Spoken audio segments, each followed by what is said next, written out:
Sejarah tingkatan 5, Bab 5, Pembentukan Malaysia. Soalan kertas 1. Idea gagasan Malaysia ialah Penggabungan bekas tanah jajahan British di Asia Tenggara. manakah wilayah tidak termasuk dalam idea penyatuan wilayah oleh Tunku Abdul Rahman Putra Al-Haj? Borneo. Mengapakah idea penggabungan negeri Melayu, negeri-negeri Selat serta Sabah dan Sarawak dicetuskan di peringkat awal pada tahun 1887 dan dipercepatkan pada tahun 1952? Perkembangan ancaman komunis selepas Perang Dunia Kedua. Idea penyatuan raja dan rakyat Melayu dalam pendidikan dan pembangunan ekonomi dikemukakan oleh Majalah Al-Iman. apakah idea yang dikemukakan oleh penduduk tempatan berkaitan aspek penyatuan dalam tahun 1955? Pernyataan Sabah, Sarawak, Singapura dan Brunei ke dalam Persekutuan Tanah Melayu. Sarawak National Party SNAP mengubah pendirian kepada menyokong cadangan pembentukan Malaysia kerana Cadangan daripada jawatan kuasa yang dibentuk. mengapakah pembentukan Malaysia ditentangkan kuat di Sabah dengan berbagai reaksi diberikan oleh banyak pihak? Keinginan membentuk kerajaan sendiri. Apakah persamaan antara Brunei dan Singapura dalam isu pembentukan Malaysia? Pembentukan Malaysia dianggap sebagai usaha monopoli kuasa. Apakah sebab Presiden Filipina menentang pembentukan Malaysia? Cadangan menuntut kembali wilayah Sabah. Apakah tujuan wakil persekutuan melawat kali keempat ke Sabah dan Sarawak? Menjelaskan rancangan Malaysia kepada penduduk.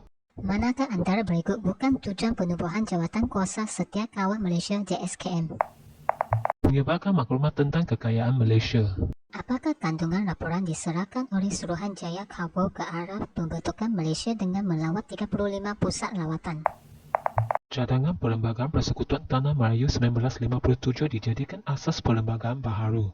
Apakah intipati perjanjian Malaysia yang dimeterai pada 9 Julai 1963 menjadi titik tolak pembentukan Persekutuan Malaysia Berdaulat? Kedudukan bumi putra Sabah dan Sarawak sama taraf dengan orang Melayu. Siapakah yang membacakan watika pengisytiharan Malaysia di negeri yang terlibat? Wakil Kerajaan Persekutuan. Siapakah wakil kerajaan persekutuan yang berada di Sabah ketika pembacaan watika pengisytiharan Malaysia? Tun Abdul Razak Husin. Indonesia mengisytiharkan konfrontasi dengan Malaysia kerana Mengancam kedudukan Indonesia. apakah sumbangan Thailand dalam menamakan konfrontasi ini? Menganjurkan pertemuan dengan Menteri Luar Indonesia. Soalan kertas 2, bahagian A. Nyatakan idea pembentukan gagasan Malaysia yang disuarakan sejak abad ke-19. Idea pembentukan gagasan Malaysia ialah konsep yang menggabungkan beberapa bekas tanah jajahan British di Asia Tenggara. Pembentukan Melayu Raya oleh golongan nasionalis untuk mendapatkan kemerdekaan wilayah alam Melayu. Idea pegawai British menyatukan wilayah kekuasaan mereka untuk mewujudkan satu sistem pertempuran dan ekonomi. Idea tersebut dicadangkan oleh Tunku Abdul Rahman Putra Al-Haj agar Persekutuan Tanah Melayu, Sabah, Sarawak, Singapura dan Brunei digabungkan di bawah satu sistem kerajaan persekutuan. Terangkan media cetak tanah air dan pemimpin tempatan pernah mengusulkan idea pembentukan Malaysia. Pada tahun 1906, Majalah Al-Iman menggesa penyatuan raja dan orang Melayu. Pada tahun 1938, perjuangan nasionalis mewujudkan konsep Melayu Raya. Pada tahun 1955, Tunku Abdul Rahman mencadangkan penggabungan Singapura, Brunei, Sabah dan Sarawak dalam Persekutuan Tanah Melayu. Pada tahun 1960, pertemuan antara Tunku Abdul Rahman Putra Al-Haj dengan Lord Perth bahawa beliau berminat untuk bergabung dengan Sabah, Sarawak, Brunei dan Singapura. Terangkan kerasionalan pembentukan Malaysia yang mempengaruhi aspek keselamatan di rantau Asia Tenggara. Ancaman komunis di Singapura dan Singapura dianggap sebagai pusat kegiatan komunis. Sarawak berhadapan dengan ancaman komunis melalui gerakan CCO. Terdapat berbagai reaksi pembentukan Malaysia daripada penduduk tempatan dan negara jiran. Nyatakan Brunei yang memberi reaksi positif tentang pembentukan Malaysia di peringkat awal. Sultan Brunei mengalu-alihkan cadangan pembentukan Malaysia. Rakyat Brunei turut berminat untuk menyertai gabungan ini. Namun begitu, mereka ingin mencapai kemerdekaan terlebih dahulu. Jelaskan reaksi Thailand yang merupakan antara negara jiran memberikan reaksi terbuka tentang cadangan pembentukan Malaysia. Kerajaan Thailand memberikan reaksi positif dan menerima idea pembentukan Malaysia. Pembentukan Malaysia dianggap memperkuat usaha ke arah keamanan di rantau Asia Tenggara. Terangkan reaksi Indonesia dan Filipina berkaitan dengan pembentukan Malaysia. Kerajaan Indonesia tidak menentang pembentukan Malaysia pada peringkat awal. Presiden Indonesia dan Menteri Luar Indonesia mengalu-alukan idea pembentukan Malaysia. Presiden Filipina menentang pembentukan Malaysia kerana menuntut Sabah. Bagi Kerajaan Persekutuan Tanah Melayu, tuntutan ini adalah di bawah urusan Kerajaan British.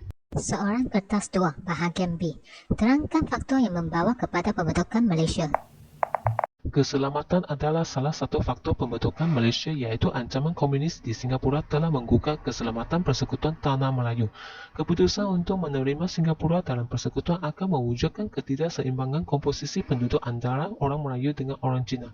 Bagi pihak British, pembentukan Malaysia dapat merealisasikan rancangan dekolonisasi serta mempercepat kemerdekaan wilayah Borneo. Cadangan pernyataan Persekutuan Tanah Melayu, Sabah, Sarawak, Brunei dan Singapura membentuk sebuah negara bertujuan agar wilayah ini dapat bersatu dalam usaha mempercepat berbagai bidang pembangunan. Terangkan reaksi Indonesia terhadap pembentukan Malaysia. Indonesia membantah pembentukan Malaysia walaupun tidak menunjukkan sebarang reaksi penentangan pada peringkat awal. Tentera Indonesia mula melancarkan serangan terhadap Malaysia melalui Johor, Sabah dan Sarawak pada 16 Januari 1963 hingga 27 Mac 1963. Tentera Indonesia melancarkan serangan gerila di Sarawak. Pada bulan Ogos hingga Disember 1964 berlaku pendaratan gerila di Johor. Bagaimanakah kita mengekalkan kedaulatan negara? Sebagai warga negara, kita tidak harus mengikut budaya luar dan berhati-hati dengan tindak tanduk kuasa luar. Selain itu, kita patut mematuhi perlembagaan Malaysia dan mengukuhkan semangat patriotisme. Kita juga harus bersikap positif, berfikiran inovatif dan kreatif. Kita bergandung bahu menentang musuh dan memperkukuh perpaduan kaum. Akhirnya, kita patut belajar bersungguh-sungguh dan menjadi warga global yang peka terhadap perkembangan dunia. Nyatakan latar belakang pelaksanaan dasar konfrontasi Indonesia ke atas Malaysia. Pada 20 Januari 1963, Dr. Subandro, Menteri Luar Indonesia mengumumkan dasar konfrontasi terhadap Malaysia, gaya Malaysia dengan alasan mengancam kedudukan Indonesia. Terangkan usaha-usaha dalam memulihkan hubungan Malaysia dengan Indonesia semasa berlaku konfrontasi Malaysia-Indonesia. Usaha awal menamakan konfrontasi dilakukan oleh Setiausaha Agong PBB U Tan dengan menghantar wakilnya untuk berunding dengan pemimpin kerajaan Indonesia dan Persekutuan Tanah Melayu. Presiden Mekah Pugu menganjurkan rundingan peringkat pegawai di Manila. Tunku Abdul Rahman Putra Arhaj menerima undangan Presiden Sukarno bertemu di Tokyo untuk menerangkan tujuan pembentukan Malaysia. Mesyuarat Menteri Luar diadakan di Manila dengan tujuan mencari penyelesaian konfrontasi. Mesyuarat tiga penjuru melibatkan Tunku Abdul Rahman Putra Arhaj, Presiden Sukarno dan Presiden Mekah Pugu. Rundingan antara Malaysia, Indonesia dan Filipina melibatkan dua persidangan peringkat menteri yang diadakan di Bangkok dan sidang kemuncak di Tokyo. Peralihan kepimpinan di Indonesia menamakan konfrontasi. Kerajaan Indonesia mengumumkan penamatan konfrontasi pada 4 Ogos 1966. Tun Abdul Razak Hussein menandatangani Perjanjian Persekutuan Normalisasi Hubungan Indonesia-Malaysia di Jakarta pada 11 Ogos 1966. Kebijaksanaan pemimpin negara kita telah berjaya menangani cabaran yang dihadapi semasa pembentukan Malaysia. Buktikan pernyataan tersebut. Semasa konfrontasi Indonesia, pemimpin negara kita telah menangani cabaran dengan meminta bantuan tentera Commonwealth dari Britain, Australia dan New Zealand. Tunku Abdul Rahman menghantar Tun Dr. Ismail untuk membuat bantahan rasmi kepada Setiausaha Agong PBB tentang pencebolohan Indonesia.